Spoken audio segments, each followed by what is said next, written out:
Okay, Simone, this is it. This is what? Before we went to Russia, you said you were going to go out on a date with me. We're back. So what's the story? So ask me out. You were waiting for me to say something? Isn't that the way it's done? Ah, okay.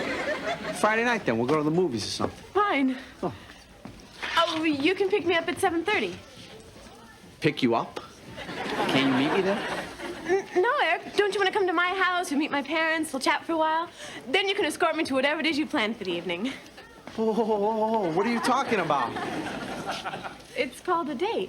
Sounds more like a field trip. I'd rather not. No. Simone, 7:30 Friday. Please, allow me.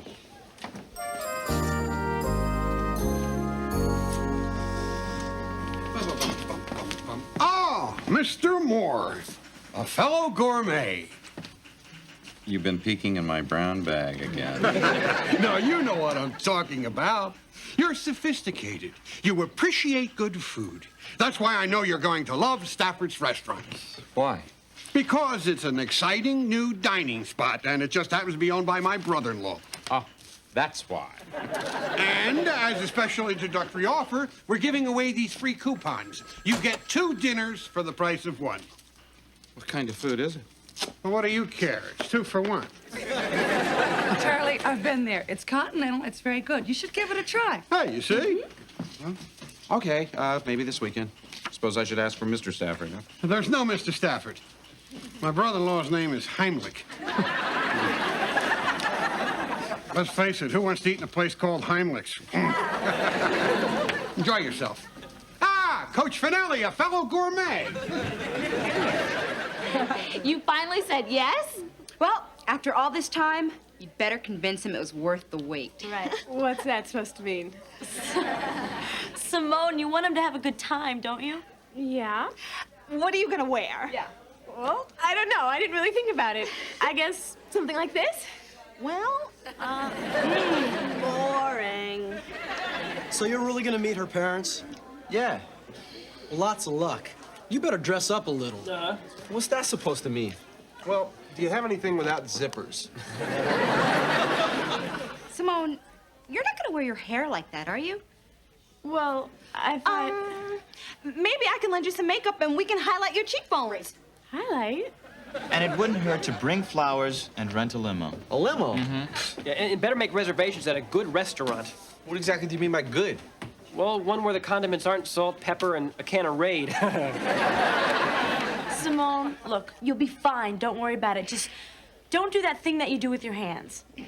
What thing? That thing. Oh, this is too much pressure. Maybe I should just cancel the whole thing. Oh, no, don't be a wimp, Simone. Just go and be yourself. Right. Okay. But in a mini skirt.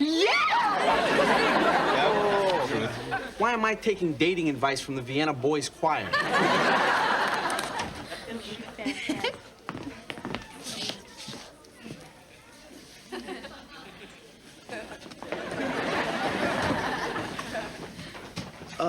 Listen, Simone. Do you want to change your mind? No. Not unless you do. Do you? No. Do you? No.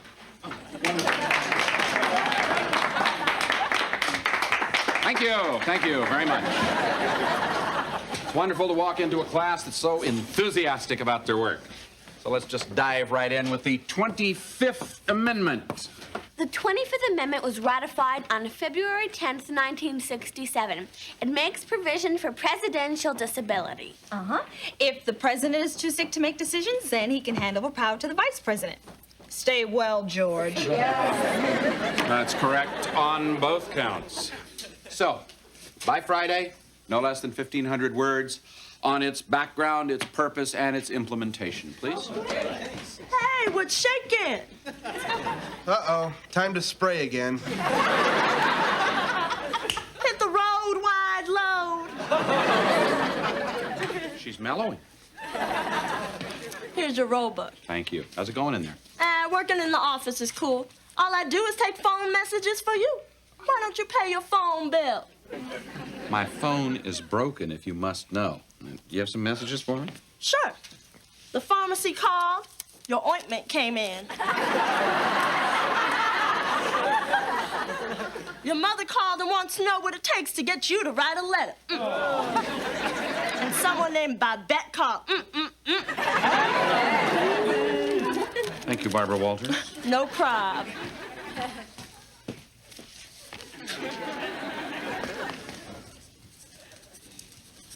"25th Amendment, got it. That's our essay assignment. And now it's mine too. If I'm ever gonna get out of remedial and into this class, I better start doing the work. Looking forward to my first day. I'll be back before you know it.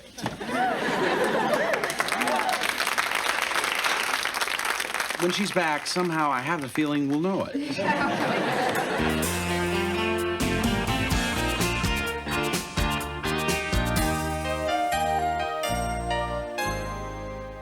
So, Mr. Foster, Simone tells me you're involved in publishing. That's fascinating. Exactly what area? Books. Writing, editing? Binding. Found any good books lately?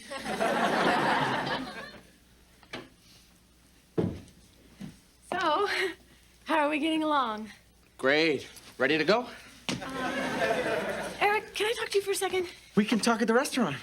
I think now would be better. Simone, we got an 8 o'clock reservation. We ought to get going. You're right. Let's go. Ready, honey?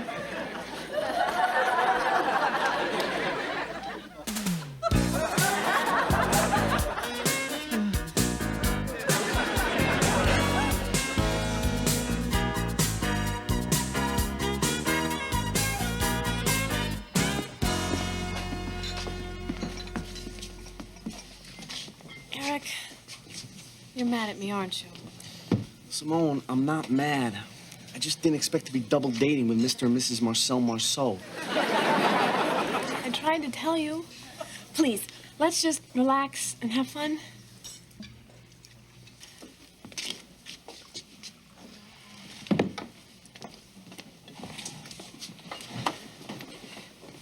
Well, it's certainly a nice place you picked out, Eric. So why don't you tell my parents a little about yourself? Like what? You know, your hobbies, your career plans, ambitions for the future, your hopes, your dreams. I'm thinking about joining the Navy. Any minute now.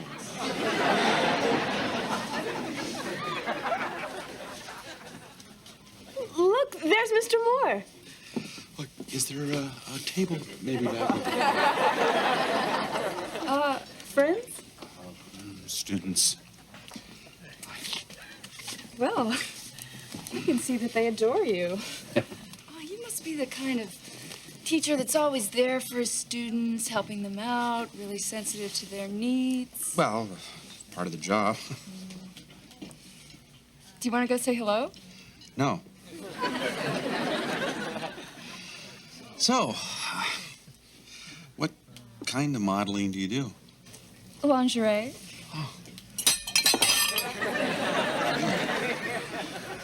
Please help yourselves to the salad bar. Hope they have jicama. Oh, we'll be right there.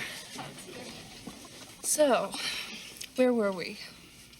I think we were atop the Empire State Building at 3 in the morning, and you were wearing a teddy. Eric, what is your problem? My problem is at the salad bar. It wasn't my idea to invite them along, but I don't see what's so awful about them being here. We're a very close family. I guess they're just kind of protective. Oh, yeah, Simone. They're perfectly normal. Why do I feel like giving them CPR? Well, if you don't like my parents, I guess you don't like me either. And if you didn't want to be with me, you should have just said so. Fine, Eric. Have it your way. I don't want to be with you.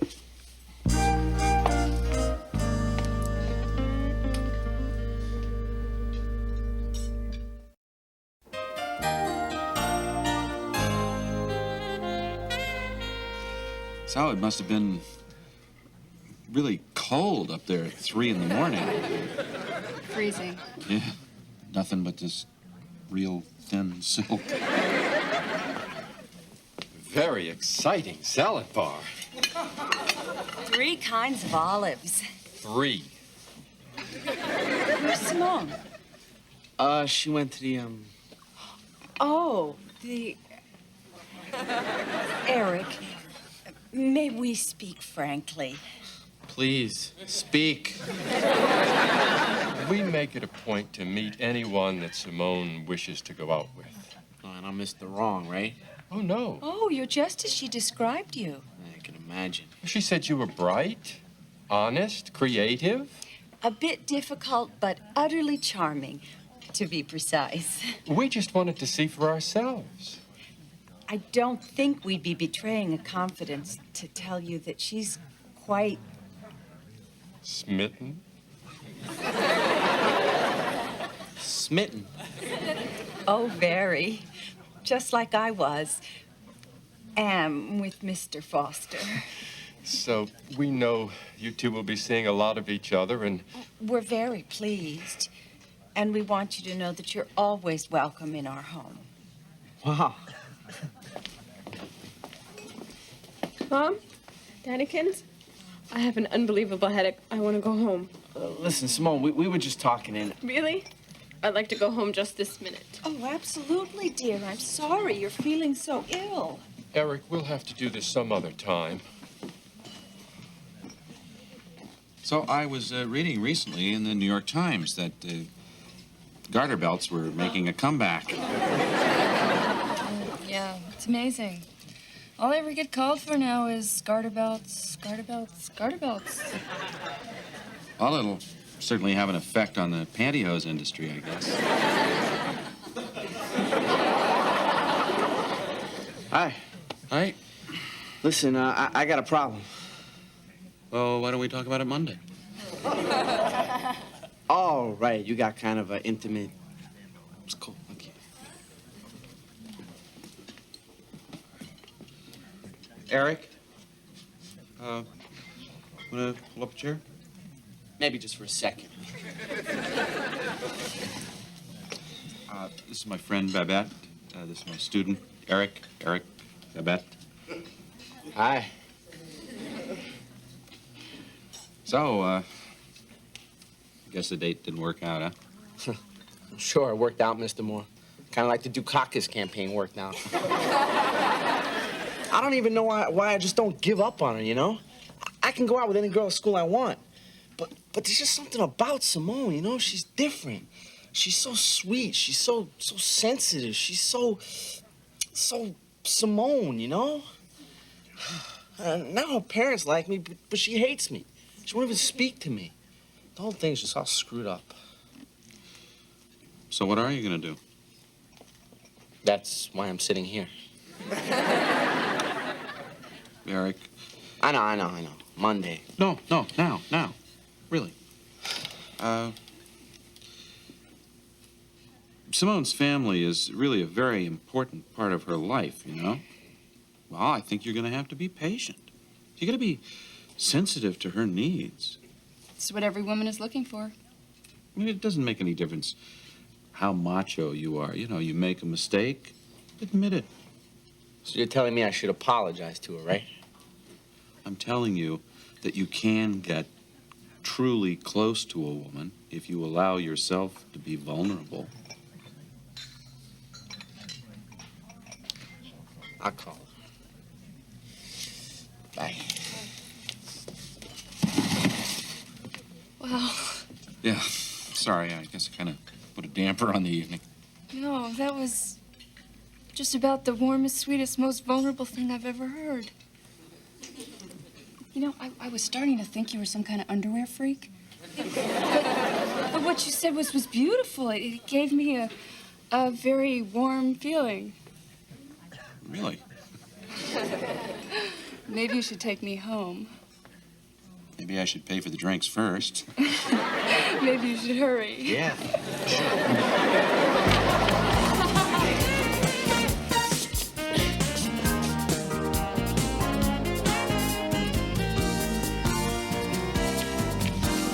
Put it up hurt you to just come to the phone? I only tried to call you 10 times. Well, I would have come to the phone if I ever wanted to speak to you again during my time on this planet.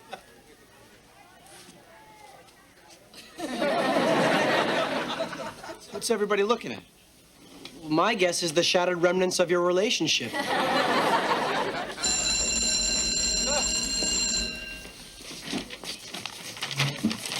Okay, I'd like to finish up with the Roosevelts before Dr. Samuels bursts in and blows our concentration. Hey, TJ's back.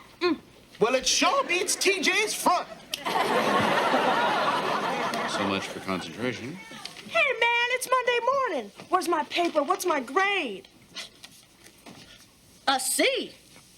Unless that stands for cool, then you've lost it. TJ, you had some real good stuff in there, but you must remember, in here, you have to go a little further. More research, more analysis.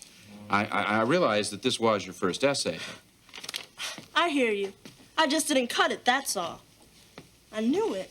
Well, I'm sure that with time... I knew I should have put in my notes from Senator Russell's comment on Article 2, Section 1. Damn. Article 2, you know about that? And I knew I should have put in the part from Sloane's column on the legislative intent and the report of the House Judiciary Committee and a bibliography. I'm such a dweeb. She read the Sloane column? I read all that stuff. I just didn't know it was supposed to be in the essay. Well, you know, TJ, you're actually quite erudite. That means smart. Actually, it means scholarly, stupid. Thanks anyway. Look, I tell you what.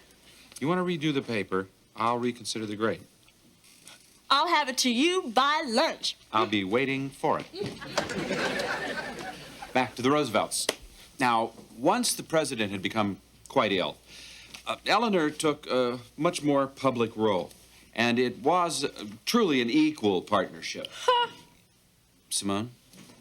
Sorry, Mr. Moore, but I just doubt that it was truly equal. I'm sure Roosevelt did whatever he wanted with no regard to Eleanor's feelings or those of her family.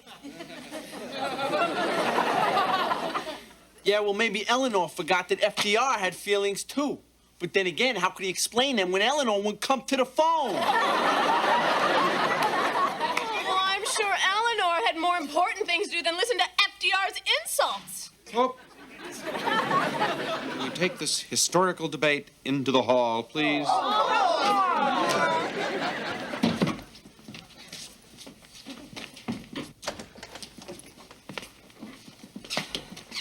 Yeah, take a seat, please.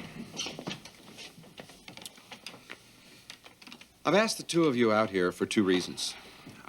First of all, I happen to know that the two of you have known and liked one another for quite some time. Is that correct? Sure. Right? Yes, well, this tells me that whatever is going on between the two of you now is temporary. And I'm confident that once you settle your differences, you will once again be, at the very least, good friends. All you need is a quiet place to do that. Okay? Right. Sure. What was the second reason? I need a quiet place to teach my history class. So if you'll excuse me. Eric, I didn't want to say this in front of Mr. Moore, but I don't know how you and I can be friends after you insulted me and my family. Is that your idea of a nice date? Hey, you gotta admit, it's not easy spending the evening with Howdy and Mrs. Duty. You're doing it again. Look, if you can't say anything nice, just don't say anything. Great, Simone, then that'll be four of us not talking.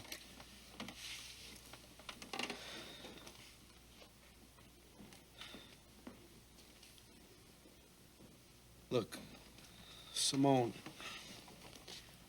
I like them. Really.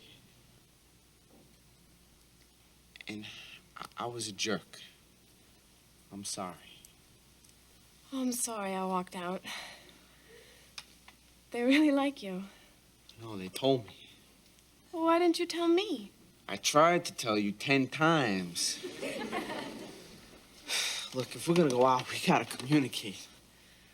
I know. I guess it's gonna be difficult, you and I being so different. But I think it might be worth it, Simone.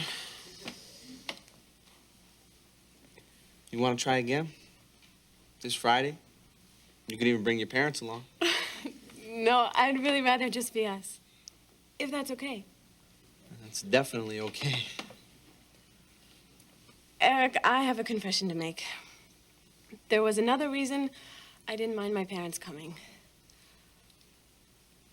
I guess I was a little afraid to be alone with you. Come on, Simone.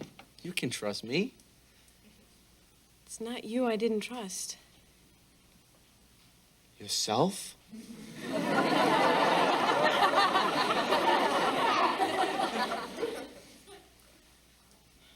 I don't think about poetry all the time.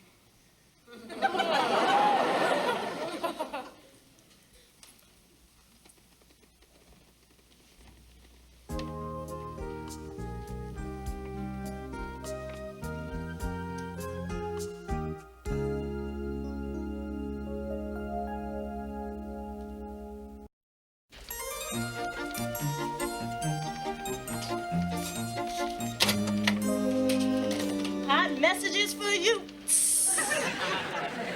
This is getting pretty good. Big weekend plans here.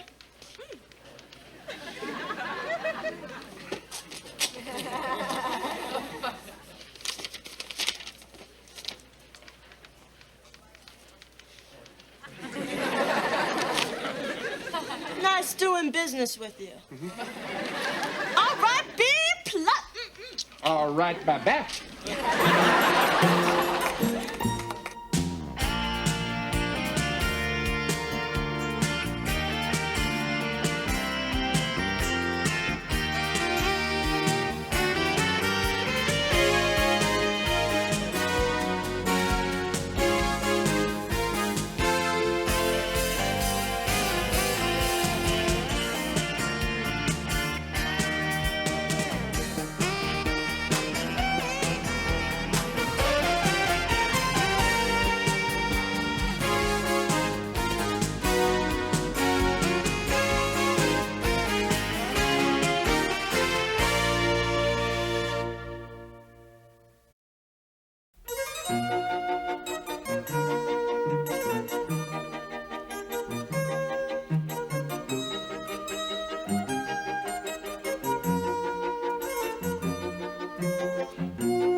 Morning, everyone. Morning. My report, sir? Oh, great, thanks. Great. Okay. Here you go. Thanks. Where's your report, Dennis? Oh, it's really good. It's an A. A- easy. Well, why don't you let me read it, and that way the grade will be more official. I'll get it to you. Why is it late? Well, you see, it's about the Iran-Iraq war, and there's a ceasefire. Yeah, so? I'm waiting to see how it turns out. Why don't you write it up to the point of the ceasefire? Oh, I have it up to that point. I have that. Good. You give me that before today is finished, okay? Yeah. Okay. I hate her. I'd like to shove that stupid whistle down her stupid throat. No, I'd like to take a barbell and wrap it around her head. That's too good for her. We ought to tie to the trampoline and bounce on it for a couple of hours. I got it. We make her run 100 laps, seal her in a rubber suit, and then lock her in the sauna. Then she'll know how it feels to sweat to death. You know, if you're talking about Barbara Bush, you ought to give her a chance. They're talking about the First Lady of Girls' Gym. Oh, you mean Holly Collingwood, teacher from the Black Lagoon? Oh, come on. How bad can Ms. Collingwood make girls' gym? In the Air Force, she was known as the Beast of Basic Training. If General Patton were alive, she would have slapped him. Mr. Moore, you've got to help us. Talk to her. You would really hate her. Yeah. Well, it sounds like fun, but I think I'll pass. Oh, come on, Mr. Moore, please. Yeah, Mr. Moore, we need someone to get her to ease up on us. Actually, I did read this ad for a hitman in the latest Soldier of Fortune. Well, another day. Oh, Charlie, you want to chip in $5 for Mrs. Kelsey's baby gift? Sure. What are we getting her? Well, you know, I haven't decided yet. I was thinking either some jammies or booties, maybe a blankie. Gee, what about stockies or a bondi? Yeah. By the way, have you met the new girls' gym teacher? Oh, Miss Collingwood? Yeah. Sure. What do you think of her? She's nice. She straightened out that bent bike rack. Sounds more and more interesting. 45! 46! 47! 48!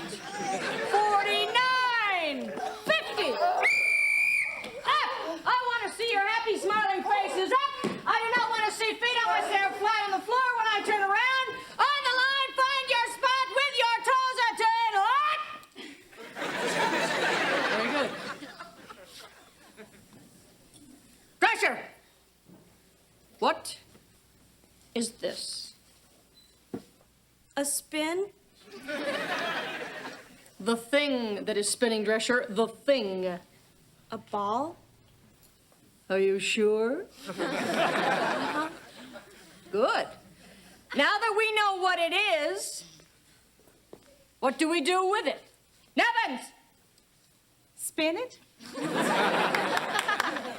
Incorrect. We catch it, Nevins, catch it. Now what do I want you to do? Catch it? Throw it, Nevins, throw it.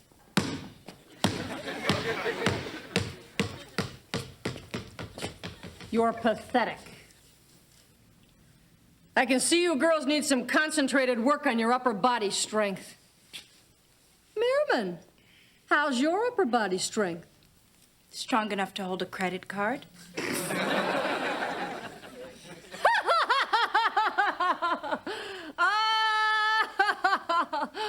Then you'll be in big trouble if you live beyond 19 years of age, won't you?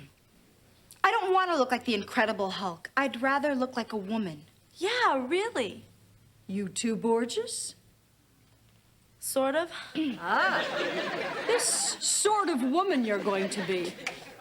Will she marry? I guess. Hypothetical question. You're happily married. You're at home. Your 7-year-old child's riding his tricycle in the driveway. The neighbor comes home, runs over him, crushes him. He's pinned. What do? Scream. Too bad you don't have any upper body strength. You could have saved his life. As it turns out, he's a goner. Oh, my God. Great. You just set our therapy back 3 years. Poor Eyes, when I refer to the upper body, I don't mean the mouth. Hit the ropes. Leave her alone. Did I say that? Yes, Foster, you did. I didn't realize you had a backbone. Let's test it out. Sit-ups, 50 of them. Now! Oh, no. You don't have to do it, Simone. Yes, Simone, get up! Get up! I'm sweating. That's right, Simone, get up off that book. We come to school to learn. We're high school students, not Contras. You know, nobody wants you here. Why don't you go back to wherever it is you came from? Yeah, if you can find the rock. Hey, that's enough. Who are you? Well, forgive the intrusion, Miss Collingwood. I'm Charlie Moore. I teach history to most of these girls, although at the moment I can't say I recognize them. And I would like to apologize for their behavior. Huh. What about yours? Sorry? You, out. Why? Because I am the one in the gym garb, and you are the one in the history garb. So correct me if I'm wrong, but you, sir, are pulling rank in the wrong room. 20 laps, move. Oh, come on. Go, now. Move. You and I, sir, have a private caucus. There he is. Come on. Okay, Mr. Moore, I know you're expecting my report by the end of the day, but I have a good excuse, and I brought Arvid here to back me up. My computer My melted. word! What is the name of the disease you two boys are carrying? Oh, and look at these fingers. They look like they're cream filled. What's holding your head up? I've seen thicker necks on a snake. Hey, we don't have to take that kind of talk from you. Yeah, we're in boys' gym. Oh, not at this moment, you're not. Give me 20.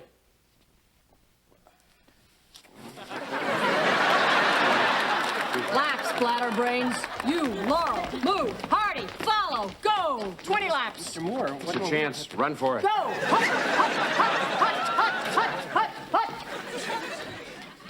Allow me to be direct. I do not need to be rescued by any man. And furthermore, I do not allow another teacher to waltz into my class and speak for me. I'm sorry. I'm very sorry if I stepped on your toes. I'm sure that you had plans to reprimand the girls. Nope, no reprimand was in order. Do you know anything about Aikido, Mr. Moore? A little. Yeah, it's a defensive human exchange in which you attempt to use your opponent's strength against him or her. That's how I teach. I push. Finally, they're pushing back. I tear down useless individuals and rebuild them back up into fine athletes. Well, if that method works for you. Oh, it does. Except for the odd time you've reassembled an individual and you look over on the workbench and there's a spare part. I love that one. All right, come on, get a move on. Come on, I want to see some action. How about you? Well, I prefer to build them up rather than tear them down. You know, you provide a blueprint for learning and occasionally hammer in a loose plank. Oh, that's good. You want to remember something like that to say on your deathbed. You are a tough one, aren't you? Wait, Air Force, right? Second generation. Born at Clovis, raised on 12 bases in the States, as well as the European theater. Well, sounds like an interesting life. No complaints? All right, come on, let's get it moving over there. Come on. Ho, ho, ho, ho. You know, Charlie, you're the first member of the faculty who's even attempted to communicate with me. The others kind of wimp out. Well, I have a tendency to be direct. No kidding. Oh, no, I do. Well, I heard a lot of interesting things about you, and I wanted to meet you. And about your class, there was no intrusion intended. A thank you is in order. Not at all. You want your boys back? No, they're all yours. Yeah, pitiful. A worm and a snail in the rain.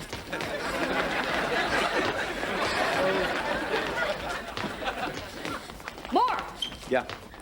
Do you ever go anywhere? Often, yeah. No, I mean, maybe we, well, do you like hockey?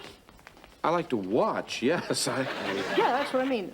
Well, I have season tickets to the Rangers games, and, tonight? Sure. Well, good. I look forward to it. Okay. Later.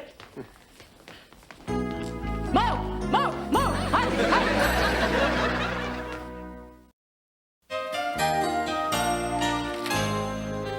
Cheese squish? Oh,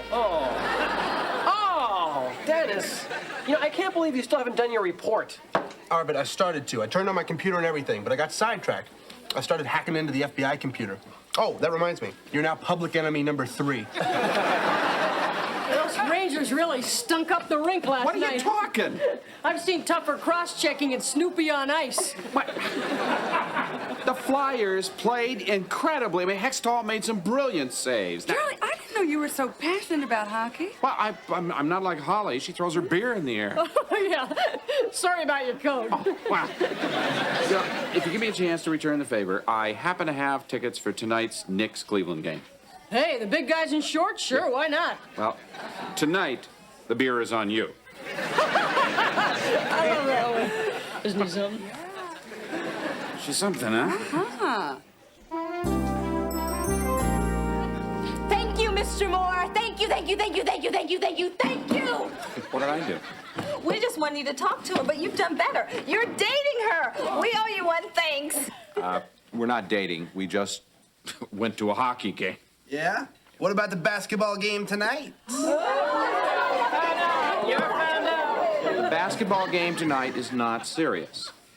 However, the problems facing Anastasio Somoza in Nicaragua in 1979 were serious. Why?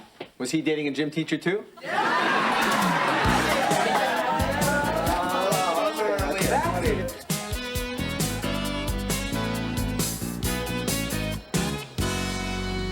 Morning. Hi. Oh, hi, Charlie. Hey, I looked for us in the news clips of the game last night. I think I spotted your coat. How did it look? Wet. Hey, I got tickets to the Coleman Marshall fight Saturday night. Are you interested?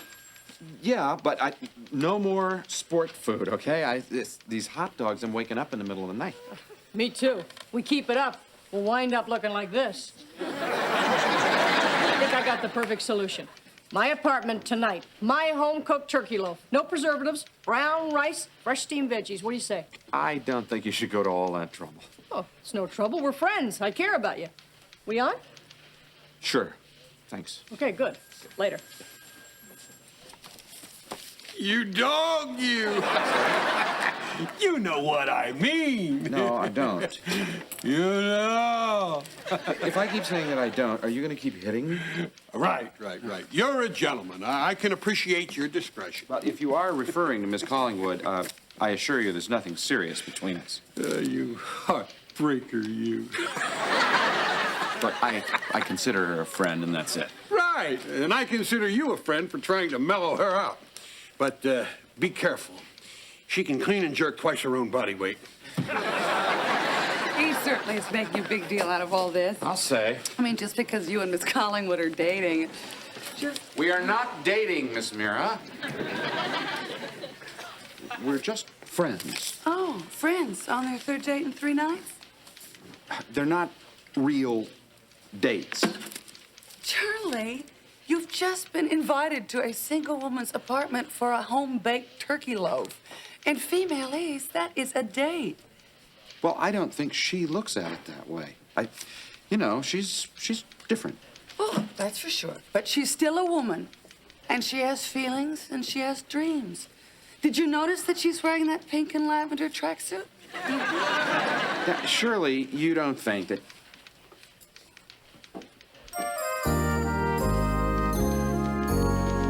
Dennis, this is a copy of an old report. He'll never buy this. Why not? I did.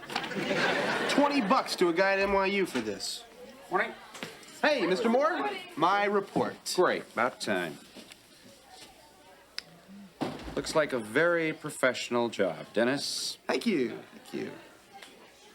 You sure you want to turn this in? Yeah. No. Good. Still, the best grade I can now give you is a B, unless, of course, you don't want to turn anything in until tomorrow, in which case the best grade will be a C. Dennis, you blew $20 on this when you still owe me $20? Here, we're even. Okay, let's get started. Mr. Moore, you're a miracle worker. I'm very flattered, but we still have to get started. She means with Queen Kong. You've turned that woman into a human being. It's true, Mr. Moore. Yesterday, she was understanding. She was nice. She didn't even once call me maggot. Well, it's very nice, but I don't think I had that much to do with it. Men, they're so naive. Isn't it obvious, Mr. Moore? She's crazy about you.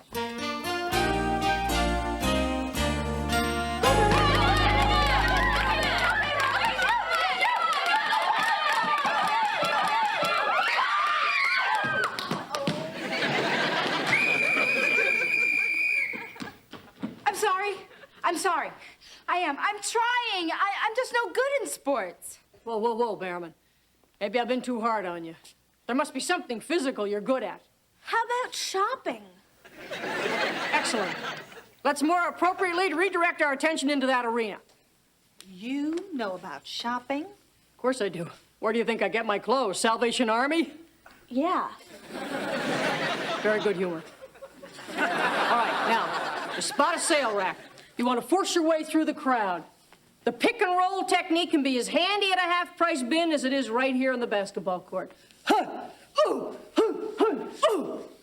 That's how I get my sport bras. 3 for $5. I buy in bulk. All right, girls, hit the showers. Hi. Hi. How's it going? It's going great.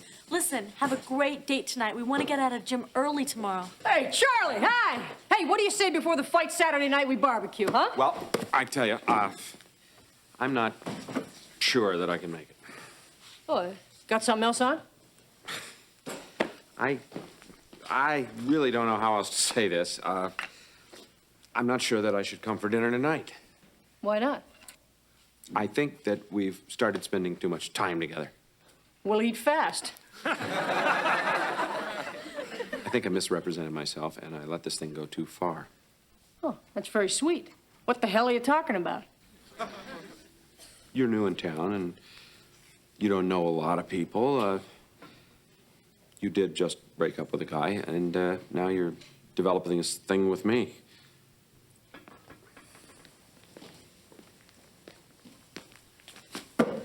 Oh, I see. It's a thing, is it? I think I'm beginning to catch your drift. Good, because I think I can understand the feelings you have for me. Oh, yeah? And just what are those feelings, Charlie? Infatuation. Oh. You do know you're making a complete idiot of yourself, don't you? I am? Oh, yeah. Your helmet's on way too tight. Who the hell do you think you are? I wanted somebody, a friend, to go to a couple of ball games with, that's all. Maybe... Never mind, forget it. Hey, come on, Holly. Hey, what did I just say? Forget it.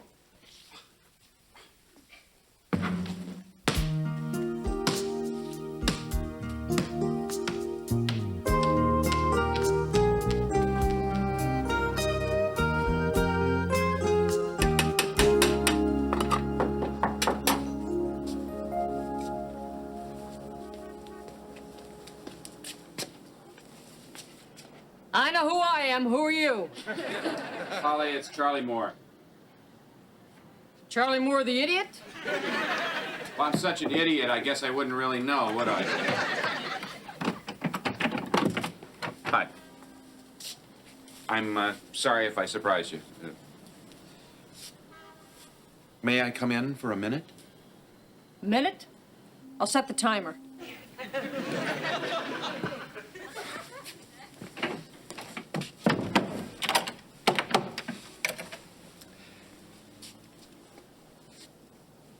Look, I made some assumptions, and I was wrong.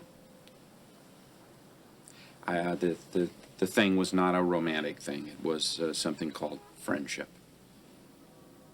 I'm sorry. Okay, I understand. Thanks for dropping by. What about the friendship? Oh, we're back to that again, are we? Well, I think we were always there. I just didn't recognize it. Well, I don't do so well at friendship. I make mistakes. Well, can I give you a piece of advice? I mean, that's something that friends do. But they need their friends to forgive them. Oh, you want me to say I forgive you? I can't. It's not me. Besides, someone might hug someone, then someone might get the wrong idea. Look, I admit that I certainly got the wrong idea about a few things. Why? Do women throw themselves at you every day? But not exactly. I had a pretty decent run in college, yeah. I don't have to hear about it, do I? Look, I made my appearance. I made my apology. And obviously, my 1 minute is up. Well, that just means the turkey loaf is ready. Well, I'm sure you'll enjoy it. Well, I can't eat it all. It's too much food. Holly, I didn't come here for a meal. I know that. Charlie! I want you to stay for dinner. I want you to stay. What do you say?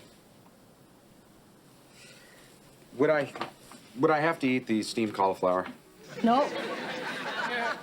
Not all of it. Not any of it. I'll eat the cauliflower. You'll eat the cauliflower? Sure. What are friends for? Come on, get yourself a plate. All right. Take your coat on. Here.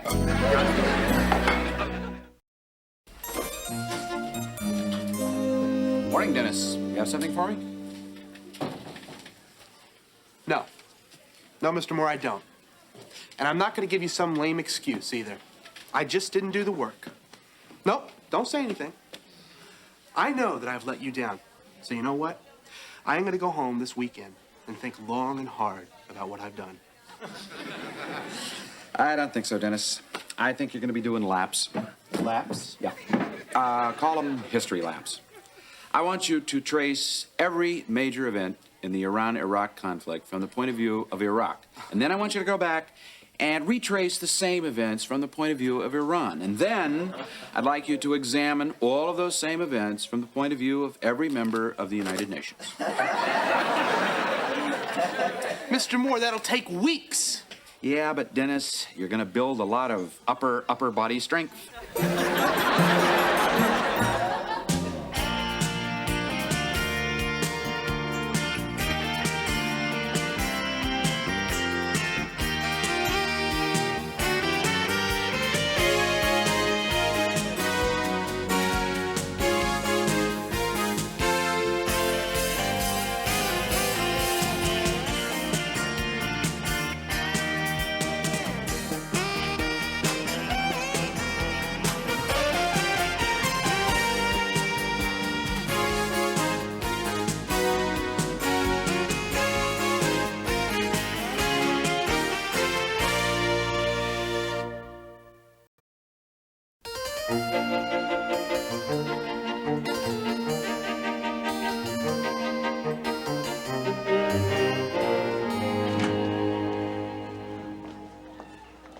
Hey, Arv. Hi, Dennis. Oh, don't look, it's Pauline Scott. Got it. You owe her money, right? No, I like her. Oh, not bad, Arv. You know her? Well, we met last night at the Sigmar Bergman film. We just talked for a minute, and she's very bright, especially when it comes to movies. Arvid, don't be so shy. Go talk to her. Okay. But I've got to do this with style and sophistication. Right. I'll handle this. Hey, you! Yeah, you! Come on. My friend here wants to talk to you. Beat it. Dennis! Go ahead, Arvid. Talk to her. Hi. How did you enjoy the Bergman film last night? Great. The Virgin Spring is one of my favorite films. Yeah, I'm waiting for the sequel. Get Lucky Summer? Anyway, Arvid is a real genius when it comes to films. You ought to hear him talk at our Film Society screenings. Film Society screenings? Really? I didn't know there was a film society at Fillmore. Dennis is just the projectionist. Arvid here is the president. I'm impressed. And I'd love to join. When is your next meeting? Tuesday. So soon? Yes, Tuesday. I recall. Great. I'll see you then. Ciao. Ciao. Film club?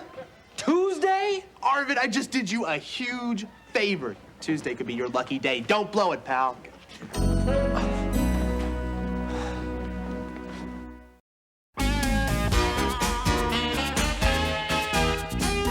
Arvid's got the hots for some new girl who's a real film buff, so he told her that he's president of our film society. Oh, Arvid. What a scam. Yeah, Arvid, I don't want to be used. Yeah. Oh, what a creep. Dirtbag. No, wait a second. Let's not be too hard on Arvid. Well, I think it's kind of sweet and romantic what you're doing. Yeah, I mean, maybe she's right. Besides, a film society might give us an opportunity to see some films that we haven't had a chance to see. You know, maybe we could show some Indian films. Sure we could. Broken Arrow, Son of Paleface, Harry and Tonto. No, I was thinking more of Patra Panchali, Gopi Jan Bajabin. Yeah, me too. Good morning, everyone. Morning. Wait a minute. We have to get a faculty sponsor for the club, don't we? Oh, yeah, what about Mr. Moore? I'll hold it. Look, I am already sponsor for your radio club. I'm a part-time faculty advisor for the newspaper, and I seem to get continually drafted into directing these musical productions, so you'll have to find somebody else for this thing, okay? But the Film Society meeting has to be on Tuesday. We need a sponsor fast. Film Society, huh? Okay, everybody remember? We elect Arvid president. Great. And remember to act like we've been meeting like this for a while. Right. Okay. Wait, how do we do that? Talk film talk. Words like oeuvre, auteur, film noir. Oh, and Hollywood hack is always good. So, Eric, what do you think of Fellini's oeuvre? I think that's between him and Mrs. Fellini. Hi, Arvid. Pauline, hi. This is so exciting. I've been looking forward to it all day. I can't wait to see what he's gonna do. We're gonna do. I'm gonna do. I'm the president. I know. Shouldn't you be up on stage? Oh.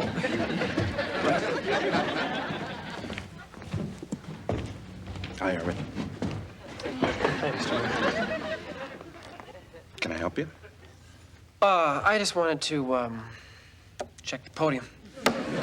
Solid. If you need anything else, I'll just be down in the audience there.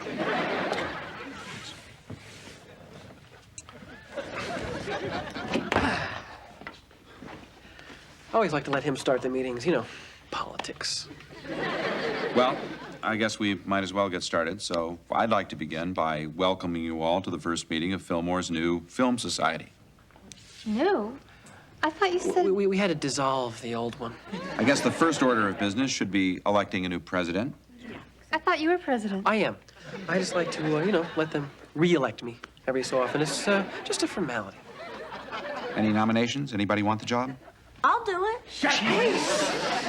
No, Janice has a right to run for president of the Film Society. Oh, forget it. I thought you meant President of the United States. Okay, anybody else? I rise to nominate a man whose passion for film, though recent, is second to none. A man who has written over 400 letters protesting the use of colorization. A man who puts the film in Fillmore. Your very own Arvid Engen.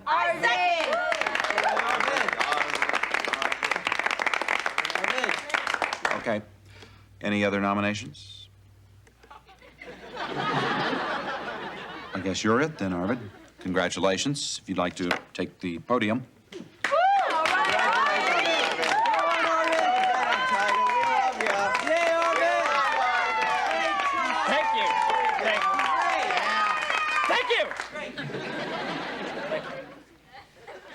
Well, I see a lot of new faces out there.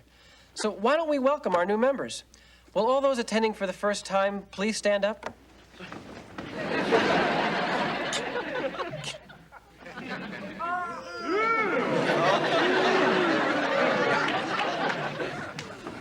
Oh. May I extend a hearty Film Society welcome to you, Pauline. As your president, let me assure you that I am always here for you. Order. Okay. My first official act as president will be to ask Mr. Moore what my first official act should be. Well, it is a film society. Choose a film to show? Obviously. But what film? Any suggestions? Well, how about Citizen Kane? That's a good idea. Citizen Kane. Not that again. Yeah, not that old chestnut. Come on, guys, something we can really sink our teeth into. How about Birth of a Nation? I've never seen anything by D.W. Griffith. Perfect, Arvid. Is that old hack? Come on, guys. How about Body Heat? Gopi Jin, Baja Bin. Hellcats of the Navy. You know, I would like to see the original Breathless. All right, Breathless. It's a good idea. Godard was on the cutting edge of the French New Wave, and Breathless is a watershed film in cinematic history. Great! Terrific idea, Simone. Breathless? This is your idea of a serious film society? Yeah, come on, Simone, get with the program. You know, you're walking on thin ice with me. Pauline, do you have a suggestion? Why not something really challenging? Like Bajazog's Warsaw Dreams. Say what? It's a Polish film from the 50s. I've heard of it, but I've never seen it. Well, they say it's brilliant. Heavily influenced by the early German Expressionists, but also informed by Italian neorealism. Right. Warsaw Dreams is exactly the kind of film I want for this society. Bravo! Yeah. Bravo! I'm just saying it's an extremely obscure film, and I wouldn't have the first idea where to find it print. Excuse me, Mr. Moore, I'm the president. Let me worry about it, okay? You have my personal guarantee. I called 3 video stores and 2 foreign film distributors. Nobody has any Wajazog films. Tell me about it. I have been all over this city. Everybody's heard of Warsaw Dreams. Nobody has seen it. In fact, most people said if I find it, send them a copy. Dennis, what am I gonna do? Smile. Smile. I mean, my world as I know it is finished, and you're telling me to... Hi. Hi, Arvid. You're getting famous. The man who found Warsaw Dreams. Oh. It's quite an accomplishment. Oh, it's nothing really. In fact, it's really nothing. Something wrong? No, I just, but if something were to go, I mean, would you, if something, I just don't want you to feel let down if it's a total disaster. Are you trying to tell me something? I guess I'm trying to tell you that no matter what happens with Warsaw Dreams, I'll still like you and respect you and want to date you. Whatever. Arvid, morning. Good morning. Hi.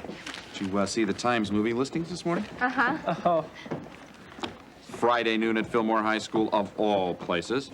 A screening of Wajazog's lost masterpiece, Warsaw Dreams. Pretty exciting, yeah? I'm so proud of you. Yeah. Congratulations. With all this publicity, it's going to be a sellout. Very good work, Art.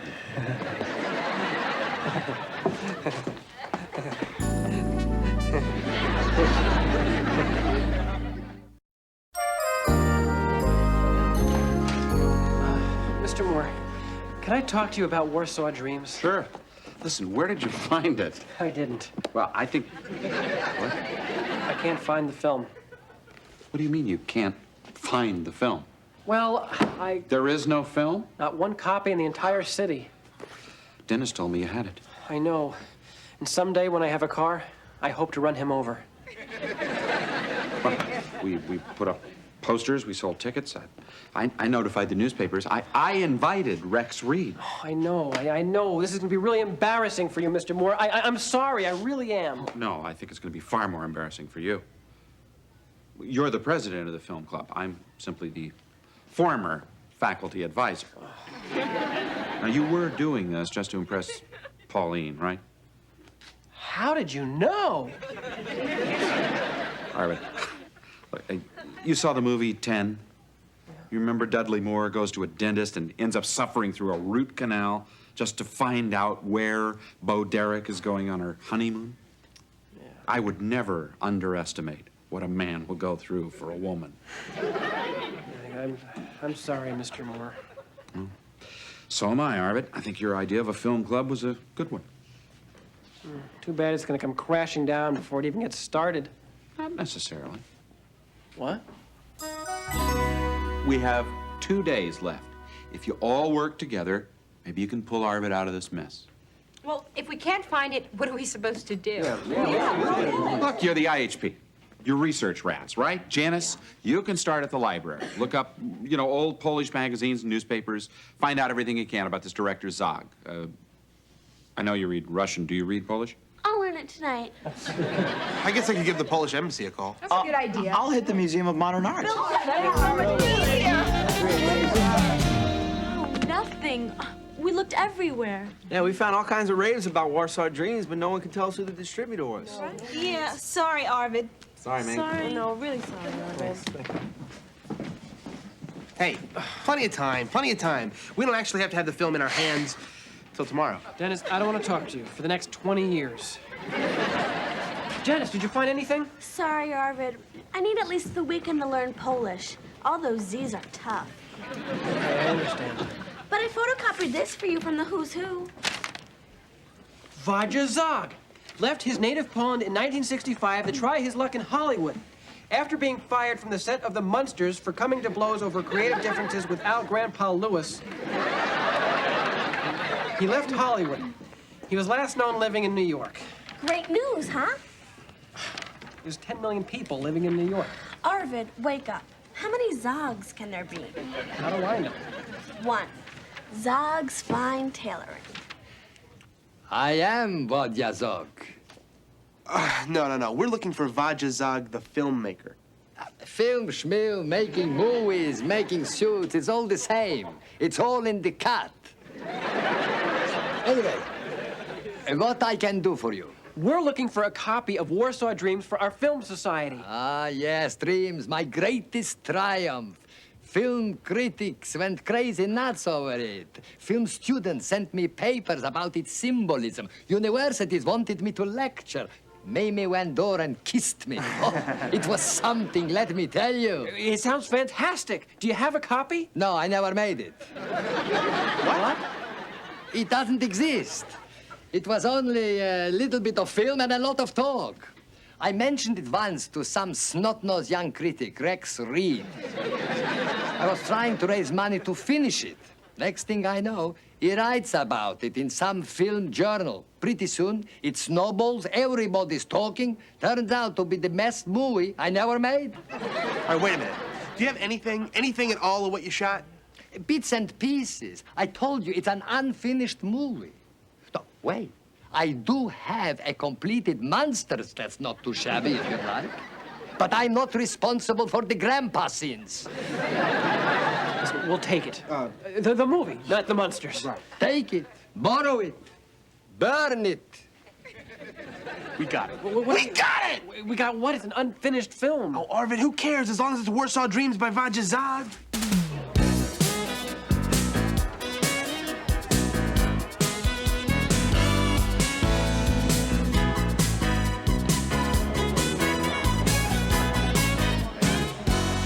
Nice suit. Oh, thanks. Closeout sale at Zog's. Better hurry down.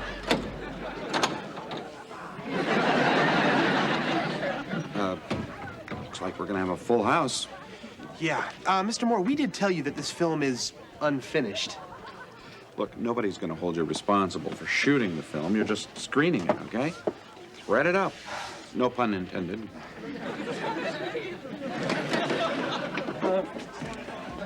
Attention, your attention, please. The film is about to begin. If you could please be seated, please. As Mr. Zog explained to me personally, Warsaw Dreams is a story of a Polish game show host and his fiancée, a driving instructor, whose new student is deaf. By the way, there are also a couple cans of crab meat in the film that not even Mr. Zog could explain. But if you do enjoy seafood, then this, of course, will be... But why don't we just let the film speak for itself? Dennis, would you just run the film? Oh, thank you.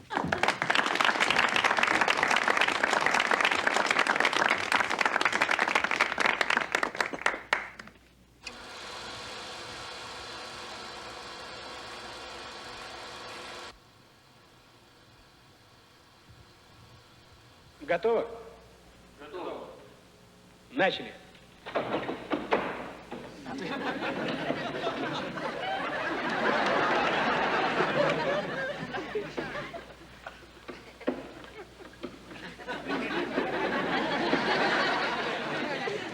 Остановите доски. Остановили.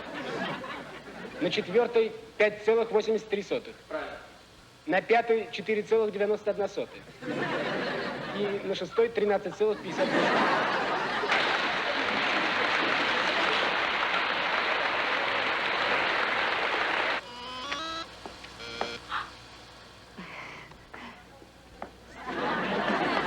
Пожалуйста.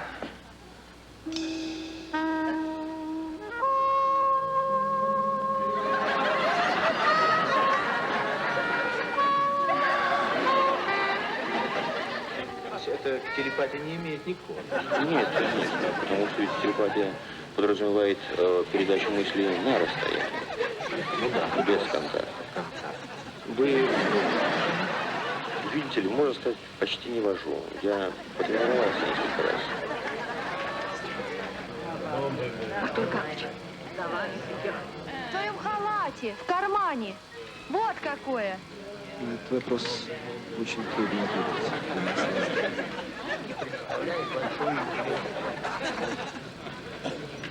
Известно уже давно. Оно изучалось еще в 30-е годы.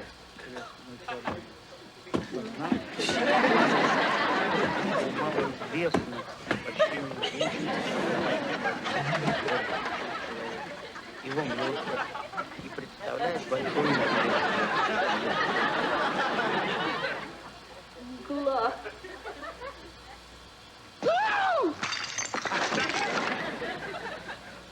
Чем он? Ну я тебя плюну! Громче. Спорит мглою будней. Сей праздный звон. Всем кажется...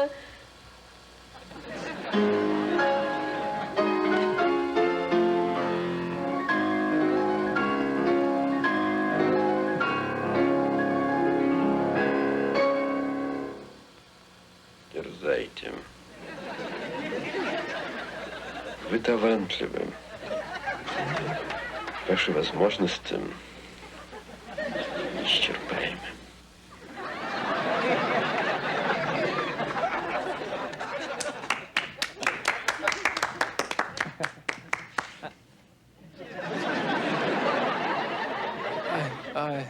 Thank you for coming.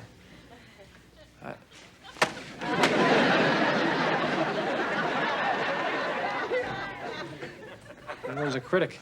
Well, look at the bright side, Arvid. At least Rex Reed didn't show up. Mr. Moore, the Film Society's a disaster. Oh, come on, Arvid. It's off to a shaky start, but at least it's a start. Stay in focus.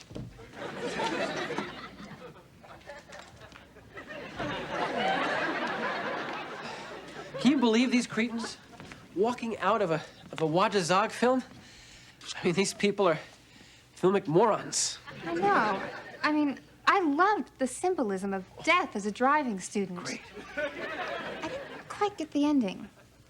Oh, well, that was what that was all about was that Zog. Woo!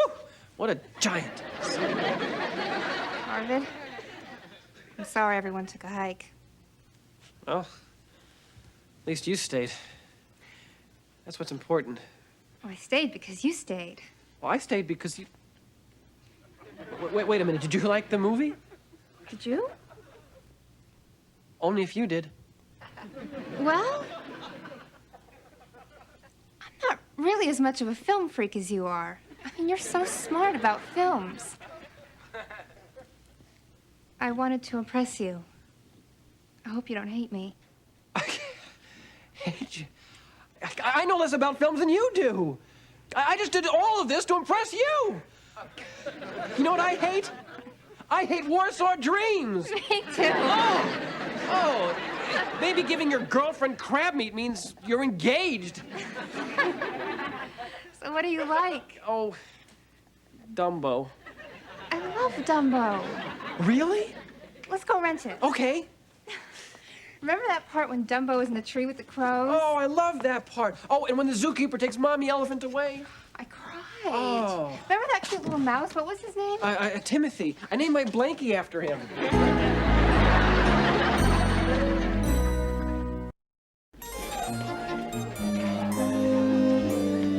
Hey, Arvid. I hope you're not mad at me about getting you involved in that whole film society thing. Mad? Things are working out great for me and Pauline. In fact, Dennis, just to show you there's no hard feelings, I set you up with her friend Tiffany. Wow, great. She's cute? Cute is for children. Tiffany is beautiful.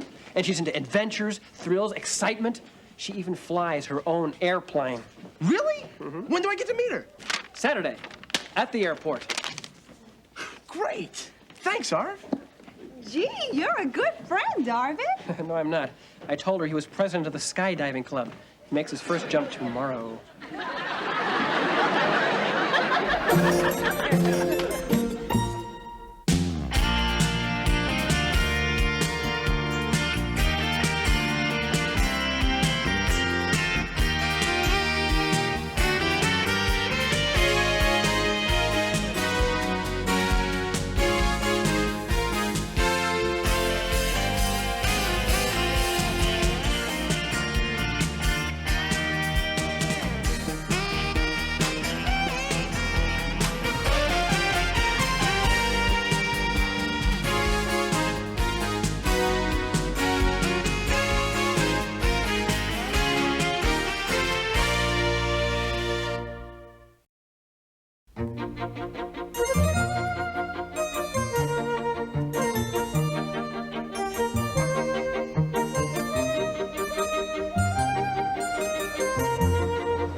Have you guys decided on a project yet? Mm-hmm. Yeah, we're studying food intake. Hamster A eats on demand. Hamster B eats on schedule. This is good. What is it? A hamster kibble. Tasted okay to me. Now, if you excuse me, I have this tremendous urge to go to sleep on a pile of wood shavings.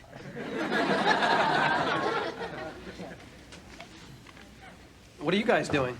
Alan and I are researching the mathematics of the ancient Aztec calendar.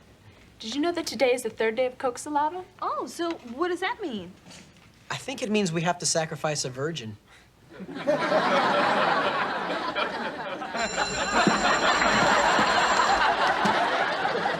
Dennis, did you hear some of those lame projects? They're not going to be able to touch us. That is when we come up with a project. If we come up with a project. How about an experiment involving molecular spin and the components of the atom? Nah, kid stuff. All right. How about an experiment to substantiate the Big Bang Theory of the creation of the universe? Nah. Come on, Arvid. We gotta think bigger. Bigger? Bigger? There he is, the funny-looking one. Could he be a little more specific? Yeah, the one without the glasses. Okay, well, what do you want to do for the project? Well, we could... Blunden, I want to talk to you. Look, I get my allowance on Saturday. I promise you'll be paid back first. Wait a second. Do I know you? I'm Louise Maitland. I'm the person who uses your lab table every day 4th period and gets stuck cleaning up the mess you leave. Well, thanks. You're doing a fine job. Thank you. And here's a little token of my appreciation. Ooh, my God. This smells like rotten eggs. What is it? Rotten eggs. It's your lunch from last Tuesday. Wow. Can you believe that pushy, obnoxious, nauseating, cute person? Cute?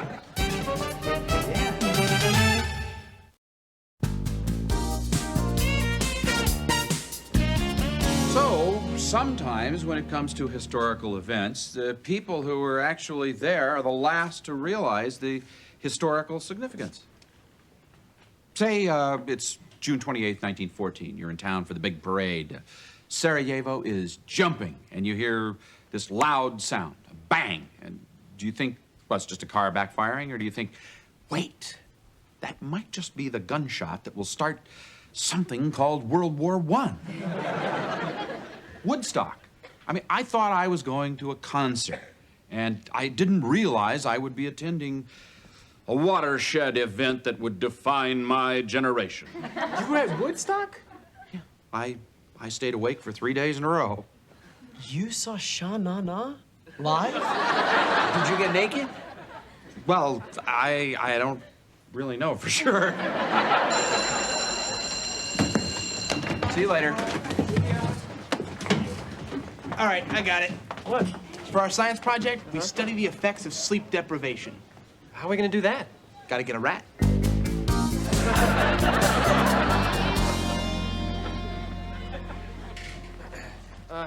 Excuse me, Dr. Samuels? We were wondering if you could help us with our science project. Certainly, son. I was quite a science maven when I was a lad. How can I help you? Go without sleep for 3 days in a row. No problem. Great. Thanks. As long as I get my 8 hours at night, I'll be fine.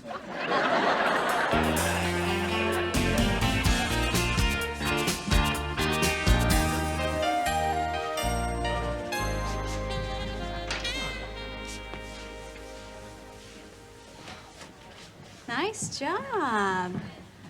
You missed the spot that says Blunden is a toxic waste chump. I tried. I couldn't get that off. I used indelible ink. Ever tried disappearing ink?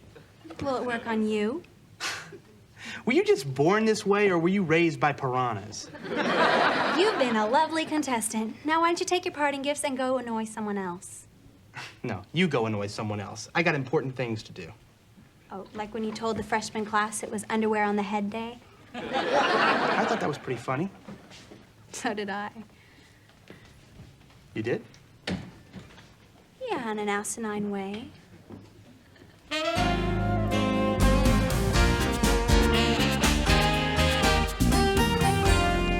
Morning, Dr. Samuels. Huh? I said good morning. You did? Yes, then you said, huh? Please, don't play games, Miss Mira. I didn't sleep all night. I'm sorry. Indigestion? Not this time. Engen and Blunden asked me to volunteer for their sleep deprivation project. It got me to thinking, exactly how do I get to sleep? I was up all night thinking about that. How about some coffee? No, thanks. I'll just have some coffee. So, once again, we see that corruption transcends mere political party allegiances. And in fact, in fact, people who never would have been eligible seem to be getting these sweetheart deals from the Department of Housing and Urban Development, also known as the Welfare Agency for the Rich and Greedy. Well, at least we're giving money to people who know what to do with it. Alan, That's just like you. Your lips are flapping, but your brain is napping. Mr. Moore, do I have to sit here and be insulted by Mrs. Yahoo Serious? Yeah. Go ahead. Alan, why don't you check out the Port Authority bus terminal at 1 in the morning when the stairwells are jam-packed with people looking for any kind of warm place to crash? TJ brings up a very interesting point. What does it mean to call our economy healthy when more people than ever before are living below the poverty line? You getting all this, Dennis? Mm-hmm. Poverty. Bad. Yeah.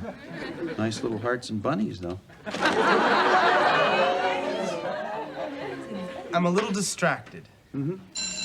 Well, this is still a serious subject, Dennis. In fact, I'd like an essay from each of you on the subject by Monday, all right? I'll give you an essay on poverty, and it won't be from a library. I know people who are homeless. Okay, do it. Right on. See you then. Bye. Bye.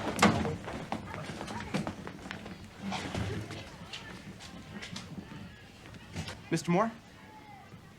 You know, Louise Maitland? Yeah, she's in my third period history class. Yeah.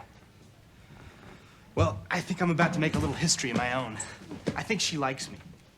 Hence the hearts and bunnies. Right. So? So? Why would she like me?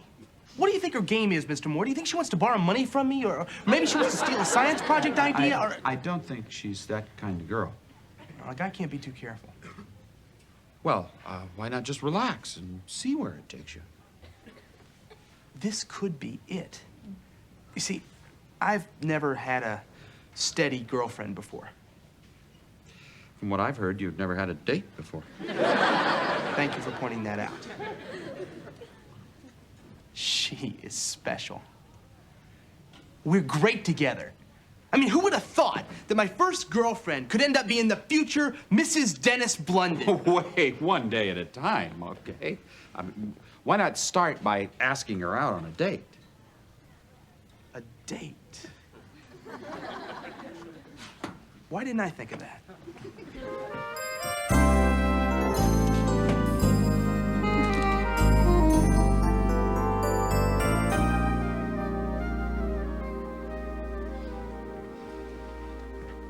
Hey, Maitland, hanging out with all your friends? No, I'm entertaining your fan club. So, what do annoying people do on the weekends? I don't know, you tell me. I don't know. In your case, maybe you'd go to a movie because it would be dark and no one could tell you don't have a date. Yeah, sure, like you always have a date. Hey, the only reason I don't is because my taste in movies happens to run a little too sophisticated for the masses. Oh, what, like Planet of the Apes? No, my favorite happens to be Escape from Planet of the Apes. Do you know it's playing at the Film Forum at 7, yeah. I was thinking of going. Yeah, I might stop by. I guess we could go together. I guess we could. Where do you live? Like, why don't we just meet out in front of the theater, okay? Fine. Fine. I'm, looking forward to it. Me too. Bye. Bye.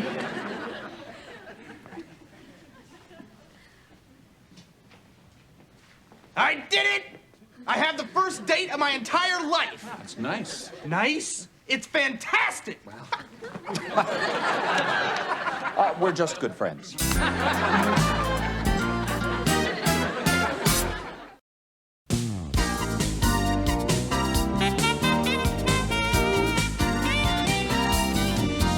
Morning, Dennis. Oh, hi, Louise.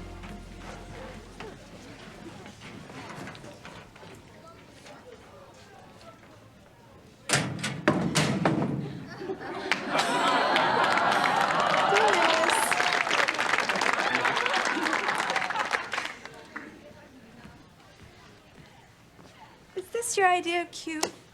A rubber hand with a dead flower in it? So what do you do for an encore? How about this?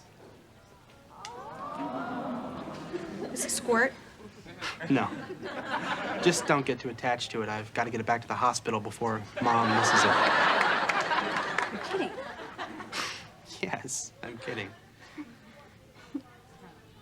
Listen, Louise, there's something that I forgot to do this weekend. What?